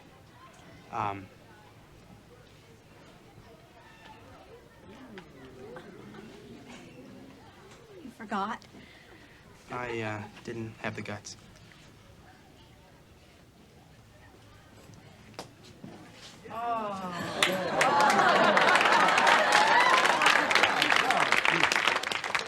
What did she do, Dennis? Swallow a quarter? Darlene, stop it. I think they're just adorable. It's like an ad for breath mints. Oh, thank you. Thank you all very much. Show's over. Bye, Louise. Bye, Louise. Well, Dennis, if you're quite through osculating, we've got to talk. Yeah, Arvid, what's up? Our time is up. Our science project's due in a few days. We don't even know what it is yet. Just relax. I've been kind of busy. So we noticed? Dennis, maybe you should slow down a little. Why? Well, what do you really know about her? Where does she live? I don't know. We always meet somewhere. Dennis, something's not right about her. For example, have you ever noticed the clothes that she wears? Yeah, she wears skirts and t-shirts. So what? Yeah, Dennis, practically the same ones every day. Yeah, she did something really weird last week. She took food home from the cafeteria. I mean, who do you know who takes school food home? You know, Richie Giordano used to go out with her till he saw her get out of a parked car at 6 in the morning. Richie Giordano's on parole. Why should I believe anything he has to say? Yeah, Dennis is right, and besides, I like Louise. Well, we're only concerned about you, Dennis. Yeah.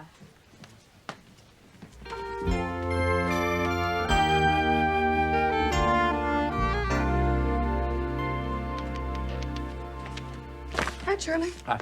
Oh, I'm gonna need your grade for Louise Maitland. Okay. She's cute, isn't she? Yeah, she's cute. Dennis Blunden crazy about her. Well, I hope he's not too crazy. Of course, too crazy. Why? Well, her dad just called. She's transferring out of state. Okay, you just tighten this down. And there you go. A fully operational mouse-sized sensory deprivation chamber. You know, it's an honor having a future Nobel Prize winner help me build a rat motel. That's what I live for. Hey, Louise, what do you say I come over to your house tonight and help you study for your science test? Yeah, we could do that. Or better yet, I'll come over to yours. No, I really wanted to meet your parents. I promise, no armpit noises. Dennis, I think maybe we've been spending too much time together. Wait, what are you talking about? I want to be honest with you. I think we've been getting too close too fast. Well, yeah, but, you know, that's what being in love's all about. Getting too close too fast. I just can't handle that, Dennis. I see. You're, dumping me. I didn't say that. Well, you didn't say let's spend the rest of our lives together either. There's some things you just don't understand. Yeah, like what I ever saw in you in the first place.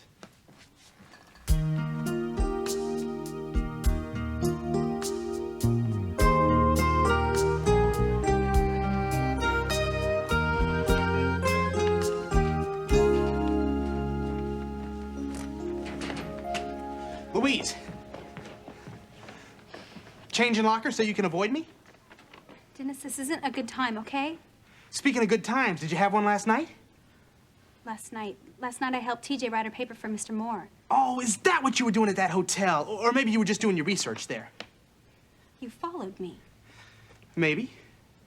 You had no right to follow me. You're still following me. You met someone else. I saw you. You met some guy. So you naturally thought that... You went in with him, didn't you? What do you expect me to think? Do you know what kind of people live in places like that? Yes, I do.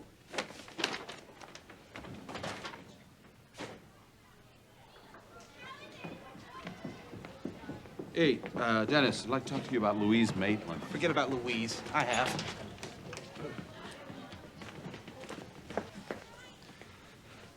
Well, You guys were right About what, Dennis? about Louise. I followed her home last night. I don't want to go into details, but let's just say she's no good. So, you guys happy? That's too bad, man. But at least you found out sooner than later. No good? You're no good, Blunden.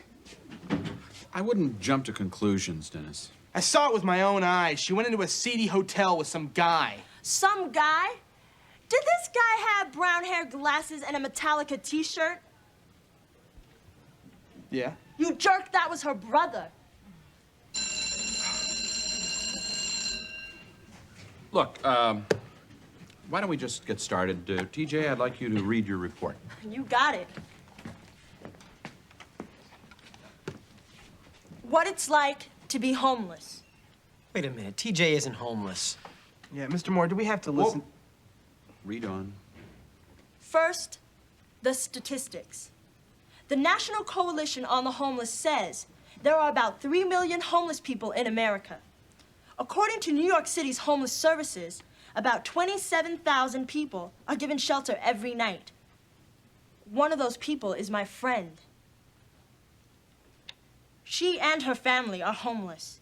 Oh, they have a roof over their heads, but it's a roof of a welfare hotel and a place you'd hardly call a real home. For her, being homeless is being uprooted every few weeks as you're moved from shelter to shelter, if you're lucky. For her, being homeless means being a 17-year-old girl who thinks a change of clothes is a luxury, security a joke, and a steady boyfriend an impossibility. Mr. Moore? Just because someone sleeps on the sidewalk doesn't mean that's where they choose to sleep. Louise? Louise, I'm sorry. I didn't know. Yeah, so? You could have told me. You don't have to be ashamed of your family. Ashamed? The last thing I'm ashamed of is my family. I'm sorry. I meant your predicament. Yeah, well, my father lost his job and then he got sick. So he doesn't have medical insurance. It busted us. My mother, she tried working part-time, but you can't support a family on minimum wage. So we wound up living in our car. And now we live in this shelter. And now we're moving again. See, my dad might get this job in Akron, so... So, you're leaving. Just like that. Just like that.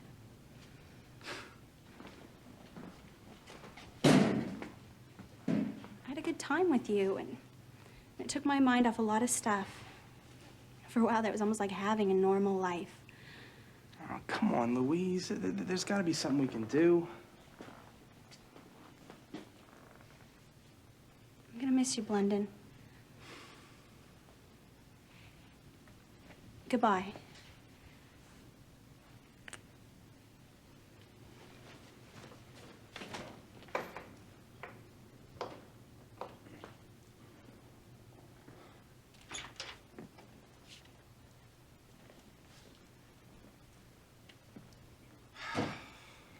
Hi. She left. I know. I wish I were dead. Dennis. Mr. Moore, you don't understand this time. A terrible thing has happened to me. This is really awful. Well, let's look at what happened. Now, you went out on a date, and you discovered that you were lovable, and then she left. I know that. It's not helping. Oh, let's just face it, Mr. Moore. My life is a disaster. Your life is not a disaster, Dennis. Hers is. If you're trying to make me feel better, you're doing a lousy job. Dennis, if you want to feel better, go home and listen to Frank Sinatra records. If you want to feel good, try doing something about all this. Nothing I can do is going to bring Louise back here. Oh, you're talking about changing the world, right? Well, maybe just one little bit of it, yeah. Yeah, well, I'm not good with stuff like that. There are a lot of people who are, Dennis. You could help them. You know, there are volunteer groups, church organizations. A lot of people are trying to help the homeless. You could lobby Congress. You could put pressure on City Hall. I mean, you're the guy that led the big cafeteria food revolt last year. Come on, Dennis. You're smart. Find out what you can do. I mean, none of it is going to bring Louise back, but at least you'll be working on something other than a broken heart. I can try. Yeah.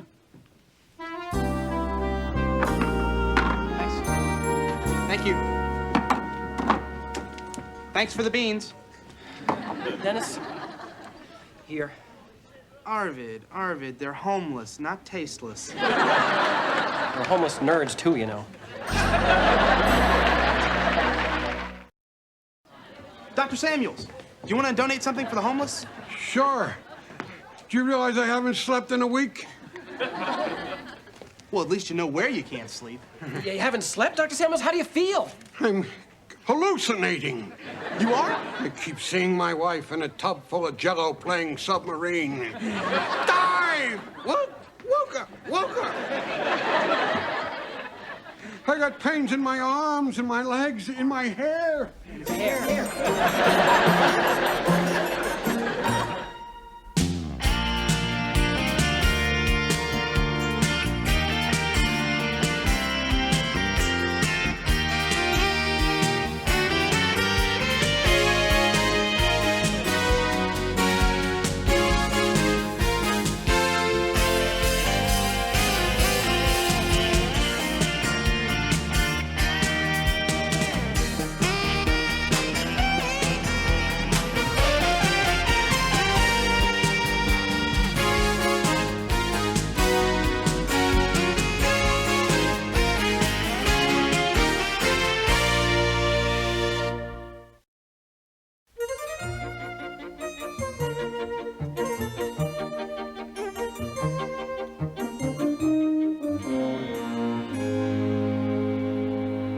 ~14th, ~15th, ~16th century, historically, witchcraft trials have been not only for purposes of religious persecution, but political as well. To confiscate property, to get rid of an enemy, to... Mr. Moore, can I... Sorry. So, from the Crusades, through the Inquisition, right up to the present day, the name of the devil has been invoked for political purposes. The Ayatollah called the United States the Great Satan. Ronald Reagan referred to the Soviet Union as the evil empire. I'll see you tomorrow. And don't forget, your religion and history papers are due by 3 o'clock Friday. Mr. Moore? Can I have a little more time with my report? No. That's it? No? Yes. Why not?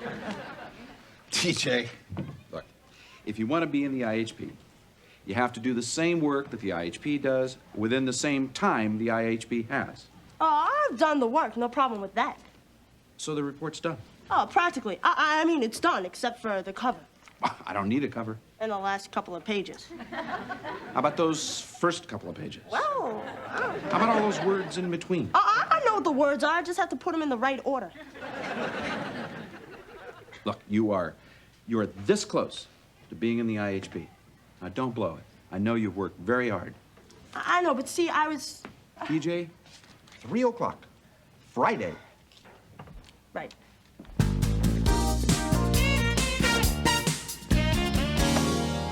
Man, this is totally unfair. Shh. Well, I've been working for weeks. I've done all the research. Why can't I have a few more days to write it? I'm tired. I'm burnt out. You're wasting time. Well, in my old class, term papers were easy. You'd copy a page out of the encyclopedia, and if you got the right page, you got an A. What's your paper on anyway? The mythology of evil in history. That sounds very intriguing. Yeah. So what's the problem? Well, if I don't do a good job, I don't get into the IHP. So I gotta make it interesting. Yo, if you want to talk about concepts of evil, you got to talk about the main man. Yeah, Beelzebub. Beelzebub, TJ. It's another name for the devil. Look it up in the card catalog.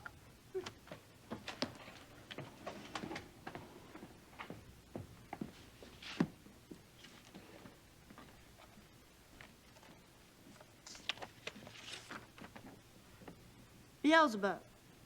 See, Mephistopheles, Lucifer, the devil. I'd like to see the devil. I'd like him to write my paper for me. I'd sell my soul for that paper.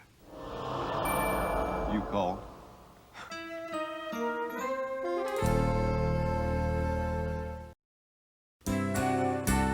My card? Bill Z. Bub. Wait a minute. If you're the devil, what are you doing here? My beeper went off. You call, I come. Okay, let's get down to business. What do you want from me? Kid, I'm here to help you. You want to get in the IHP, don't you? You can get me in the honors program? Honor! Such an ugly word. But if that's what you want, sweetheart, I'm here for you. Look, I'm almost in. All I got to do is write a great history paper by 3 o'clock Friday. Yeah, which you haven't even started yet. Well, see, That's all right. You can lie to me. I like it. I like it. Listen, is that all you want, the IHP? Why stop with a history paper? How about boyfriend? How'd you like to be prom queen? No problem.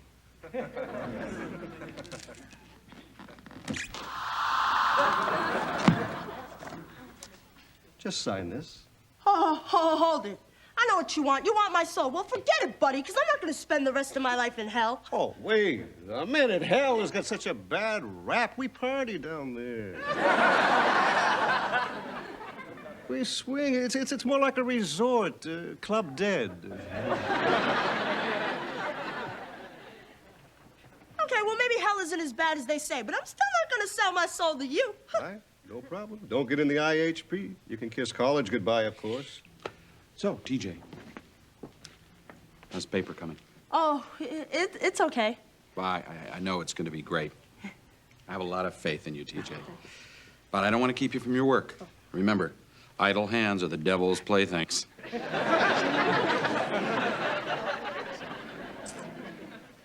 This is a big chance for you. Don't mess it up. Oh.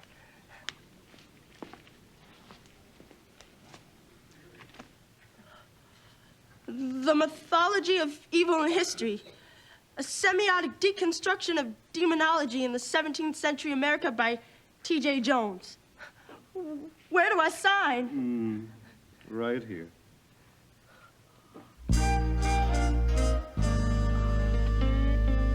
I suppose it comes as a surprise to no one that since this is one of the greatest papers in the history of history, that it gives me great pleasure to welcome T.J. Jones to the IHP.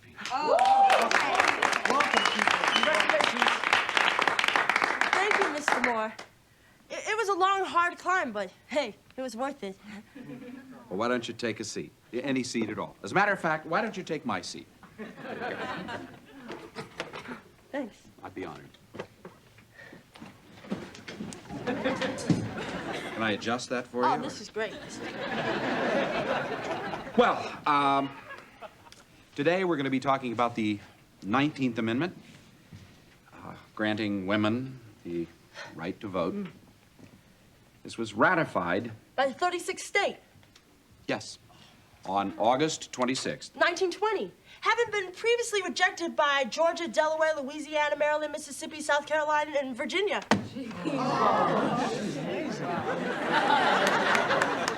She's absolutely right. I just feel like a fool trying to teach in your presence. I mean, would you do the honors today? Yeah, sure. See, I've personally found it fascinating that before women got the vote, Mr. Moore, you might want to jot this down, too. President Wilson appointed a woman as sub-cabinet member back in, bringing us to the appointment of Sandra Day O'Connor to the Supreme Court.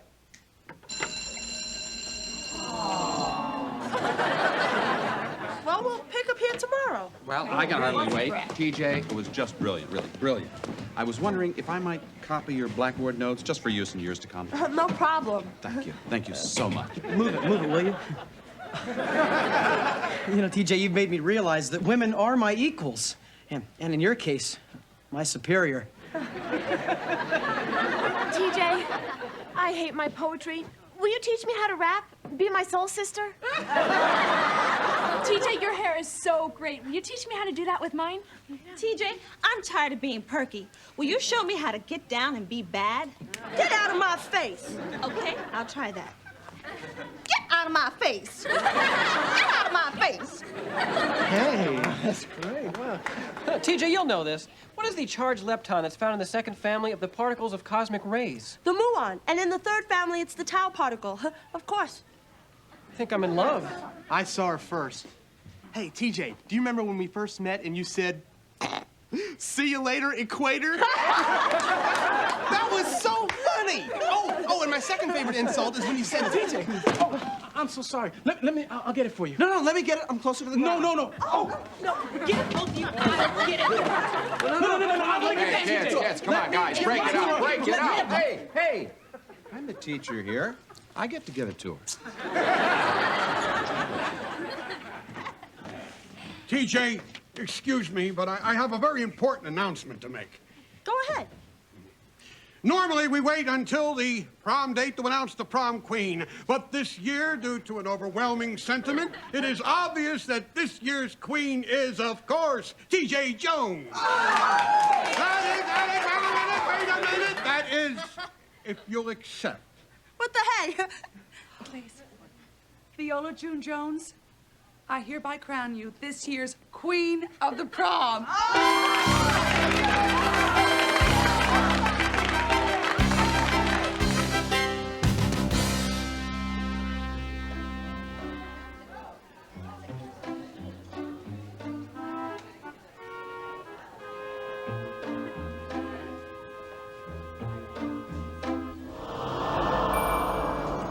Am I hell on wheels or what?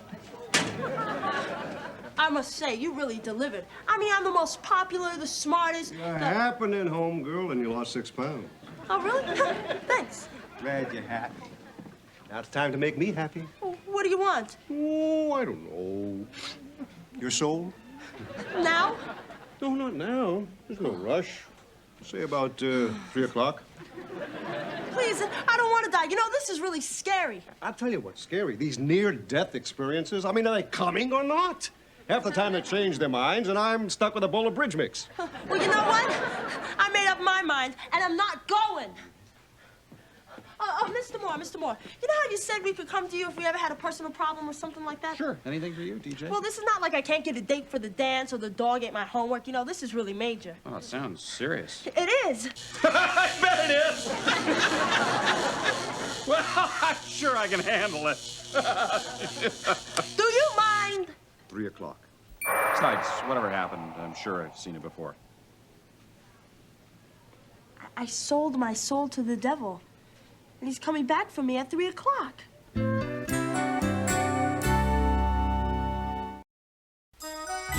when I couldn't write my paper, I sold my soul to the devil, and he wrote it, or had Machiavelli write it, or something like that. TJ, don't be so modest. Now, you're a brilliant scholar. Take the credit you deserve. Yeah. I'm being serious. Look, here's my contract. The devil did write your paper. Mr. Moore, isn't that an automatic F? To think, I asked you to be my soul sister. Well, I don't need you to teach me to rap. I can do it without any outside assistance from you.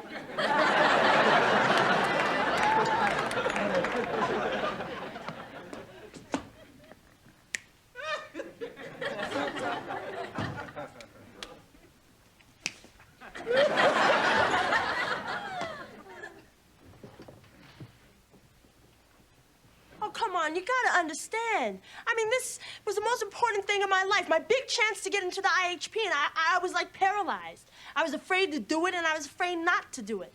But you know, I've learned my lesson. Now, if I could only break this contract with the devil. Break a contract with the devil? Well, I've been up against a tough one or two in my time. I mean, I've handled Simone and Eric's love life. Tried to show Dennis the error of his ways. It could be my biggest challenge.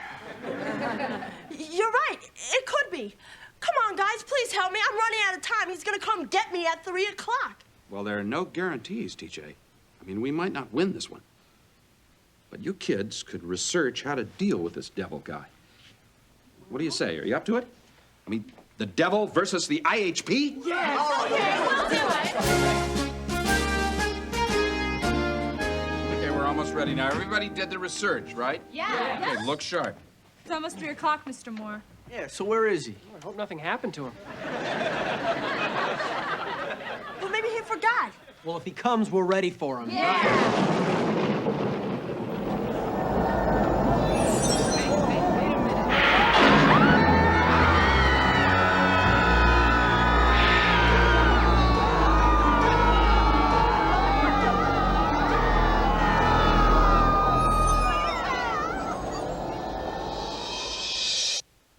Hi, kids. Anybody want some gum? So, TJ, ready to go? Now, hold it. Nobody leaves this room without a hall pass. Look, she wants out of the deal. Oh, what a surprise! I never heard of that before. Surely you've let people out before, Mr. Devil. Yeah. Pete Rose. He wanted to be the biggest hero in baseball, so I worked it out for him. Then he wanted out, so I let him out. Who's sorry now? Well, you're just gonna have to do it one more time because she wants out. What is this? Another good deed? Charlie, you're your own worst enemy. You know, this goodness thing is ruining your acting career. What acting career? Exactly. You know, I could have gotten you the lead in The Graduate. But no, you had to tell that clerk from Macy's that she gave you back too much change. Hoffman looked right for that. I'm not saying he wasn't good, but I would have made some really interesting choices. Yeah, that first scene with Mrs. Robinson. I can still make you a star, Charlie. A lot of people in Hollywood owe me. Don't, this is not about me. This is about TJ. All right. You want to be a loser? You be a loser. Let's make it interesting. Say, double or nothing. You win. You keep TJ. I win. I get TJ. And you. Don't. No, Mr. Moore, don't do it. Please, no. You're on. You really are good. You make me sick. You better give it your best shot, kids. Now. All right, Mr. Beelzebub. We've done a lot of research, and we've learned all the rituals to thwart your power. There's crystal amulets. There's 13th century Latin prayers. And there's the circle assault. And this is supposed to be the smart class. Those were examples of ones that don't work. But how about this? A formula first used in Bologna in 1590 with this Pazuzu. Margaret, you did it!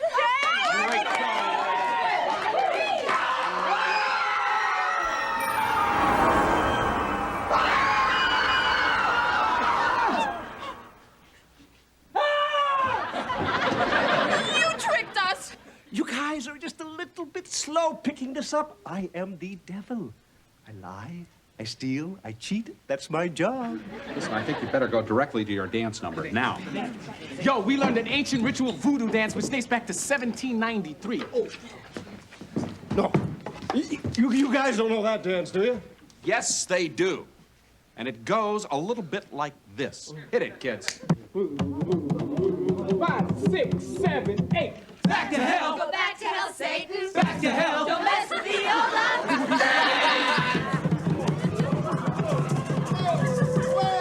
Whoa! The beach stinks. You guys can't dance. I give it a 16. That didn't work either.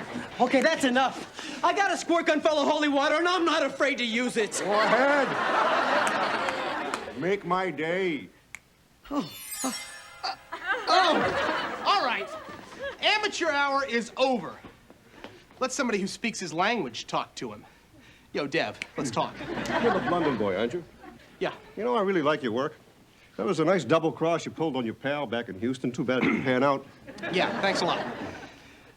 I got a deal for you. You let TJ go, and I'll get you a date with Vicky. Dennis! Vicky, Schmicky, I'm holding out for Zsa. But how about this? How about I get you a date with Vicky? You could do that? Sure. Of course, you'll have to give me your eternal soul. Come on, what's the catch? Dennis, come on. Thank you. Mr. Moore, I'm really sorry I got you into this. Just hold on, hold on. I'm gonna get this straight, okay? Now, the point of this contract is that you made a deal for her soul, right? That's right. Well, according to most of the literature on the subject that I've read, the soul is immortal, right? Spinoza said, "We feel and know that we are eternal." And all the major religions believe that the soul never dies. And well, if you're planning to take her to hell to be consumed by fire for all eternity, well, then you must think that her soul is immortal too. What's your point? My point is, according to this, you can't collect until she's dead. So, if she has a soul and her soul is immortal, yes, well, then she'll never really be dead. Thus, you can never really collect. The man is good. The man is better than good.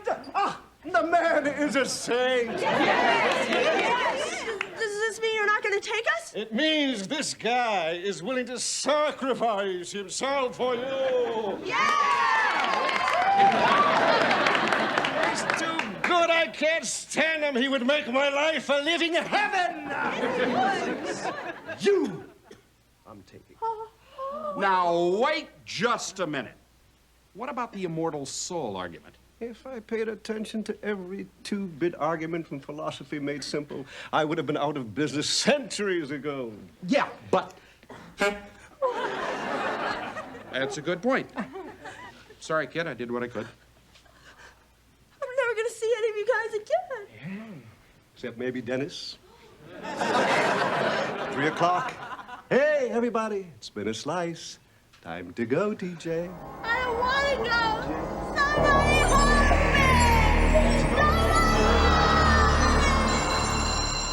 Help.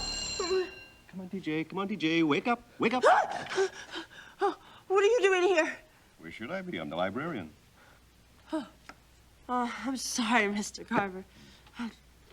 God, what time is it? 3 o'clock.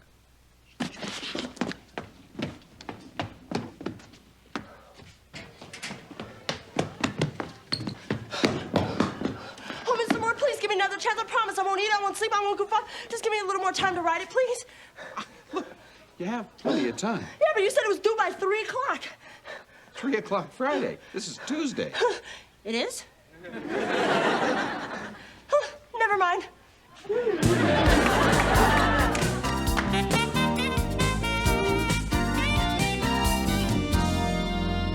Dennis, nice.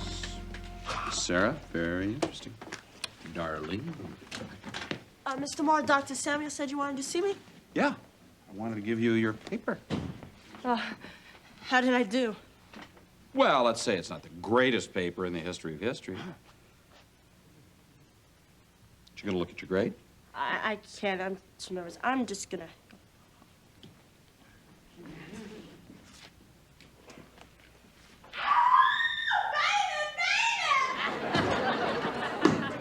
Welcome to the IHP. Welcome, TJ.